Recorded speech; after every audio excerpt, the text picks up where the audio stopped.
இன்னைக்கு நம்ம ஷாப்க்கு மொபைல் வந்து கீழே விழுந்தனால டிஸ்ப்ளே வந்து ஃபுல்லாக லைனாக ஒரு கண்டிஷனில் ஒரு மொபைல் வந்திருக்கு வாங்கிட்டாங்க. வெல்கம் டு மொபைல் போக்கன் பிக்ஸ். நான் உங்கள் தினேஷ். இன்னைக்கு நம்ம ஷாப்க்கு Poco M6 Pro 5G model தான் வந்திருக்கு. கஸ்டமர் என்ன கம்ப்ளைண்ட் சொல்லி கொடுத்துருக்காங்க அப்படின்னு பார்த்தீங்கன்னா, மொபைல் வந்து கீழே வந்தனால டிஸ்பிளேல எந்த ஒரு அடியும் இல்லைங்க. ஆனால் டிஸ்பிளே வந்து பார்த்தீங்கன்னா ஃபுல்லாக யூஸ் பண்ணிட்டு இருக்கும்போது லைனாக அப்படியே ஸ்ப்ரெட் ஆகுது. அதனால எங்களால் யூஸ் பண்ணவே முடியல. எப்படியாவது ரெடி பண்ணி கொடுங்கன்னு சொல்லி ஷாப் நேரடியாக விசிட் பண்ணி வந்து கஸ்டமர் கொடுத்தாங்க. வாங்க கஸ்டமர் கேட்ட ரெக்யர்மெண்ட்டுக்கு இது டிஸ்பிளே தான் சேஞ்ச் பண்ணணும்னு சொல்லி கஸ்டமர் சொல்லியிருந்தோம். கஸ்டமர் வந்து பார்த்தீங்கன்னா அஃபோர்டபுள் ப்ரைஸில் கம்மி பட்ஜெட்டில் எனக்கு டிஸ்பிளே வந்து சேஞ்ச் பண்ணி கொடுங்கன்னு சொல்லியிருந்தாங்க. நம்மளும் கஸ்டமர் கேட்ட ரெக்யர்மெண்ட்டுக்கு கம்மி பட்ஜெட்லேயே டிஸ்பிளே வந்து மாற்றி கொடுத்துட்டோம். இந்த மாதிரி உங்ககிட்ட ஏதாவது கம்ப்ளைண்ட் மொபைல்ஸ் இருக்குது, குறைஞ்ச பட்ஜெட்டில் டிஸ்பிளே, பேக் டோரு, ஹவுசிங்கு எதுவாக இருந்தாலும் சேஞ்ச் பண்ணணும் அப்படின்னா தாராளமாக ஸ்க்ரீனில் இருக்கிற நம்ம வந்து கான்டாக்ட் பண்ணுங்கள். நம்ம குறைஞ்ச விலையில் பண்ணி கொடுத்துருக்கோம்.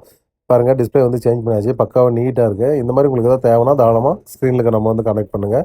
ஷாப் நேரடியாக விசிட் பண்ணியும் சர்வீஸ் பண்ணிக்கலாங்க, கொரியர் மூலியமாகவும் சர்வீஸ் பண்ணிக்கலாங்க. நம்ம ஷாப் வந்து எங்கே லொக்கேட் இருக்குது அப்படின்னு பார்த்தீங்கன்னா, சேலம் டிஸ்ட்ரிக்டில் தருமபுரி போகிற வழியில் காடையாம்பட்டி அப்படின்றதுல தான் நம்ம ஷாப் வந்து லொக்கேட் ஆகிருக்கு. நம்ம ஷாப்புடைய அட்ரஸ் வந்து ப்ரொஃபைல் அண்ட் டிஸ்கிரிப்ஷன் வந்து பின் பண்ணியிருக்கேன், செக் பண்ணிக்கோங்க. இந்த வீடியோ உங்களுக்கு பிடிச்சிருந்தா லைக் பண்ணுங்கள், கமெண்ட் பண்ணுங்கள், பேஜை ஃபாலோ பண்ணுங்கள் அண்ட் சப்ஸ்கிரைப் பண்ணுங்கள். நம்ம பேஜை ஃபாலோ பண்ணுற ஒவ்வொருவருக்குமே நம்ம குறைஞ்ச விலையிலே பண்ணி கொடுத்துருக்கோம். டிஸ்பிளேயோட ப்ரைஸ் செஞ்சுக்கணுமா கமெண்ட்டில் ப்ரைஸ்ன்னு மென்ஷன் பண்ணுங்கள். தேங்க்யூ ஃபார் வாட்சிங்.